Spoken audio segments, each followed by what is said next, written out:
Hey guys, welcome back to I'm Just a Fan. It's your host Ben, and today we're going to be talking about the first round of the NBA playoffs, giving my predictions, my thoughts. Let's get into it. Let's start with the East. The East is going to be a little bit more predictable in my opinion. Again, as I just said, the Cavs will be playing either the Heat or the Hawks. In my opinion, that's Cavs in 5. The Cavs have just been a better team than either of those all year. They're better offensively, better defensively. Yes, they peaked earlier in the year, but come on, I'm not trusting Miami without Jimmy Butler. I'm not trusting the Atlanta Hawks to play in merchants. No way. So give me the Cavs to advance in 5 games. Next, we have the Pacers and the Bucks. I think this is going to be a very, very interesting series. There's so many storylines here, just little ones. The Pacers have been quietly becoming a better team throughout the end of the year, and you could say the same thing for the Milwaukee Bucks. They ended their season with I think they won the 8. I don't know how many games it was, but they won at least 8 on some type of win streak. Also, no Damian Lillard in this series, which is a huge blow for Milwaukee. Would have loved to see him play with Giannis, but again, he had something serious with the blood clots, so you got to give it up to him. Like, that's really not in his control at all. And also, Giannis is finally going to be actually playing in the playoffs. This guy hasn't really played many playoff games in the last 2-3 years, if you really think about it. I can't even remember if he played last year. And then the year before that, they had that awful choke versus Miami where he played, I think, like 2 or 3 games, and that was a whole thing. So I'm curious to see, how is this going to go? There was a little bit of drama in the play-in tournament where Giannis, I think he dropped like 60 or something on them, and Halliburton didn't want to give the ball to the Bucks. So there's a little bit of stuff with that. And also the Bucks, even without Giannis last year, they lost to the Pacers in the playoffs. So there's just so many angles here that I think this is actually going to be a very compelling series. As much as I want to pick the Milwaukee Bucks because I am a Giannis guy and I just want to see him go, deep in the playoffs because I just think it's good for the sport. I think I have to go with the Pacers here just because they're overall a more balanced team and, they're just not as injured as Milwaukee is. I mean, not having Damian Lillard is pretty big in my opinion.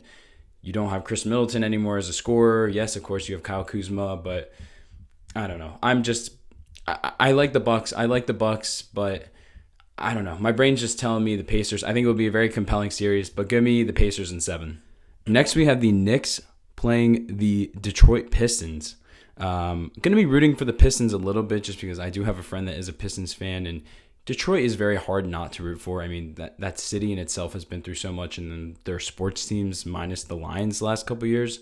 So there's always that little aspect of this. But when we come to actually talk about ball, obviously I'm going to go with the Knicks. I mean, come on. The Knicks have home court. I think that's a huge factor in this. We all know how the Garden is in the playoffs. I had to deal with it last year with my Sixers. Not a great time. So I think that's a huge factor for them.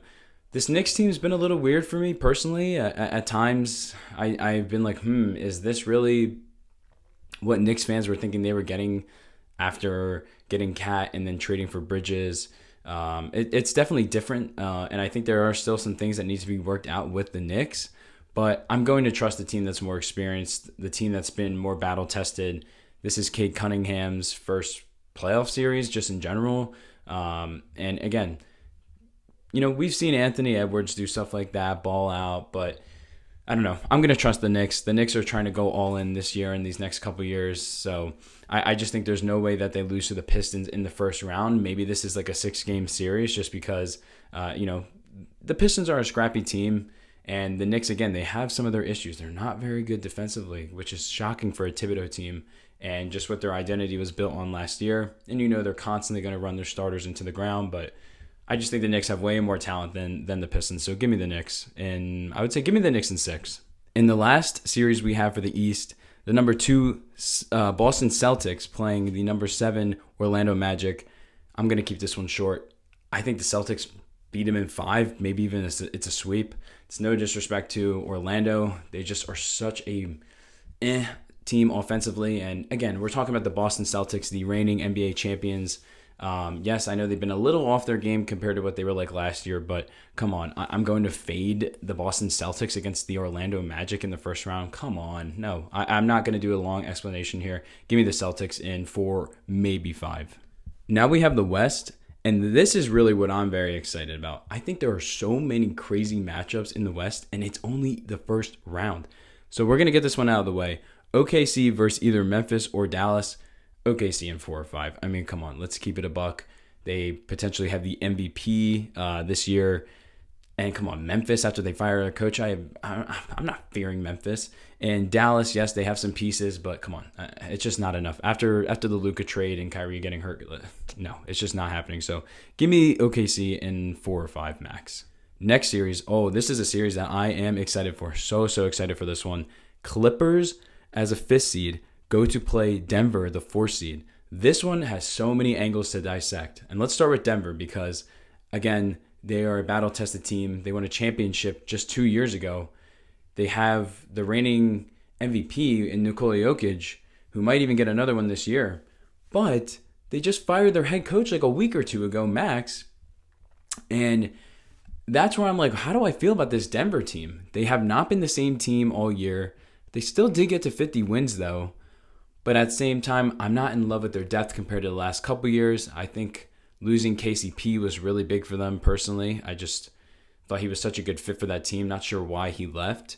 And then when we jump into the Clippers, I mean, there's so much to say about this team. This team has probably been one of the more enjoyable Clipper teams that I've been able to see in the last couple years. Kawhi's finally healthy, at least right now, knock on wood.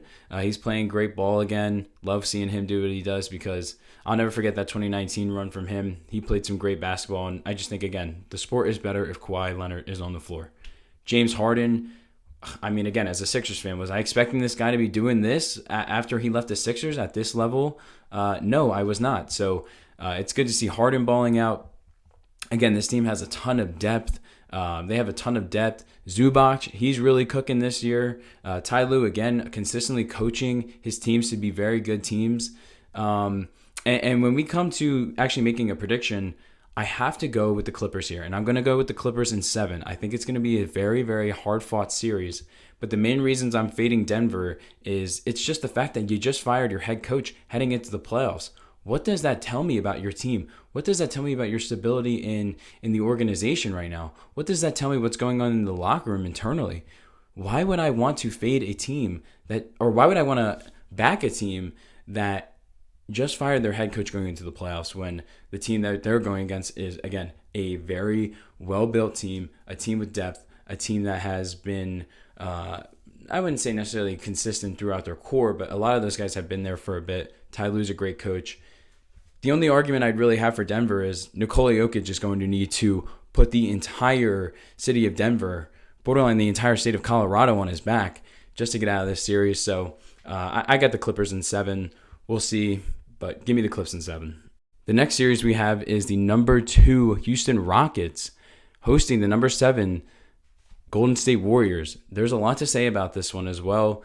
The Rockets, again, are similar to the Clippers. They're just deep. They have so many bodies that they can throw at you. A team that can be very versatile, specifically when it comes to the defensive end of the game. And, of course, you have Ime Udoka, a guy that's very good at coaching basketball just in general, but specifically defensively. We saw what he did with the Celtics a couple years ago. He's now doing that with this Houston team. They are very young. They got guys that can run. They got bodies that they can throw at Steph, throw at Jimmy. I do really like this Houston team. But when we get to Golden State, it's so hard for me to want to fade Golden State because of the experience. And this team has really transformed since Jimmy Butler became a Golden State Warrior. And I really like what he provides for that offense. You have Steph still obviously having a ton of attention from all the guys on defense. And this allows Jimmy to kind of do his thing a little bit. Less defense on him. Allows him to score. Draymond Green might potentially win Defensive Player of the Year as well. This also, again, with Jimmy being on the team, allows him to be more versatile.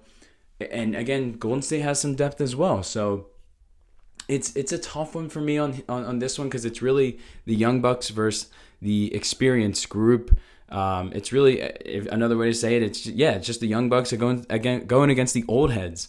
But these old heads are really good. So it's hard for me to really make a decision here. But I think I'm going to go with Golden State in 6. I'm going to value the experience just a little bit more in this one. I think Houston's still a really good team, but I just feel like Steph is cooking right now, and I just feel like that team got a little bit of life with Butler coming back. We all know how Butler is in the playoffs too. I mean, man, that guy, He just gets calls left and right. He's constantly going in the playoffs.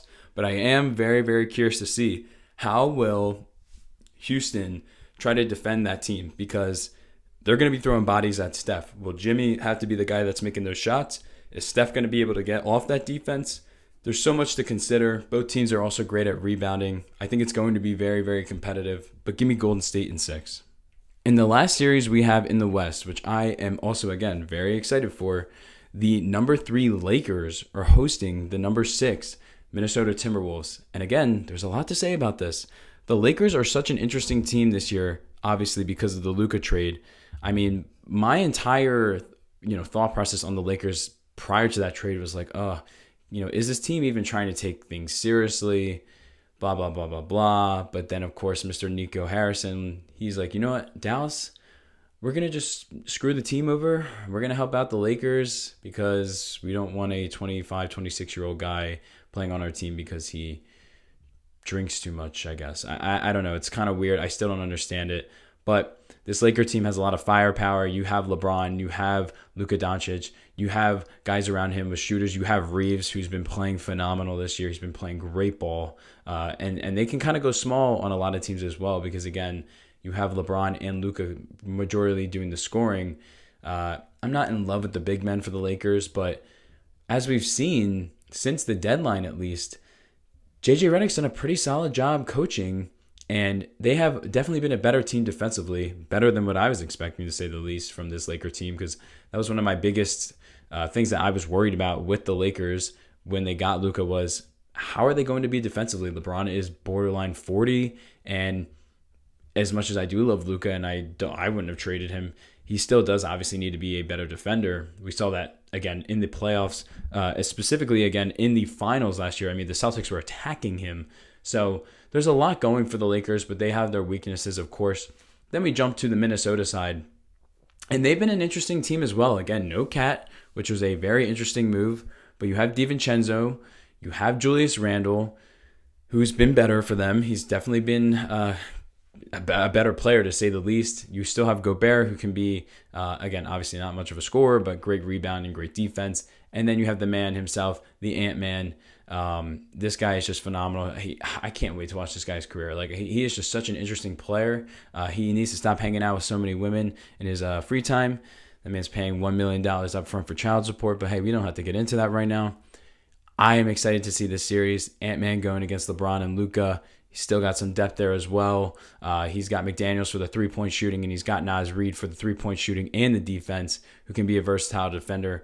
I think this could go 7. I really do think this could go 7. I think a lot of people are picking the Lakers here, and I am going to pick the Lakers. But if you told me for some reason Minnesota was going to win this series, I wouldn't necessarily hate the idea of it. But I think the Lakers get it done. And narrative-wise, I would like to see Luka and LeBron go deeper just because, come on, LeBron is, again, he's pushing 40, or he is 40, however old he is at this point. I want to see him go far, maybe get another ring. Luka get a ring? Like, come on. So I'm going to go Lakers, but I do think it's going to be a very competitive series. But yes, give me Lakers in 7. Overall, that's what I got for you guys today. More just me rambling about the NBA playoffs. I will definitely try to break down some of these games when I can. Some of them are going to be on later, so I don't know how much I'm going to be able to watch of some of the Western Conference games, just because I'm on the East Coast. So, I have a life. I have to prioritize other things, sleep especially. But I will try to do my best to keep up with the playoffs. But overall, just very excited. This is the best time of the year when it comes to the NBA. Nothing is better for me, or not much is better for me sports-wise than the NBA playoffs, especially a great series. So very excited for this. And yeah, I will at least be breaking down the games, continuing to do predictions, et cetera, et cetera. So if you're interested in that, stick around. I'd really appreciate it. But regardless, if you made it this far in the video, really, again, I do appreciate it. If you like this video, feel free to give it a like. Drop your predictions down below. Who do you have advancing? What series are you most excited for?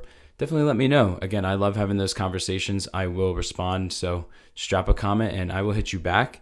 And if you like this type of content in general, feel free to subscribe. Like I said, these videos are going to keep coming. So yeah, that's all I got for you guys today. And I will see you on the next one. Peace, guys.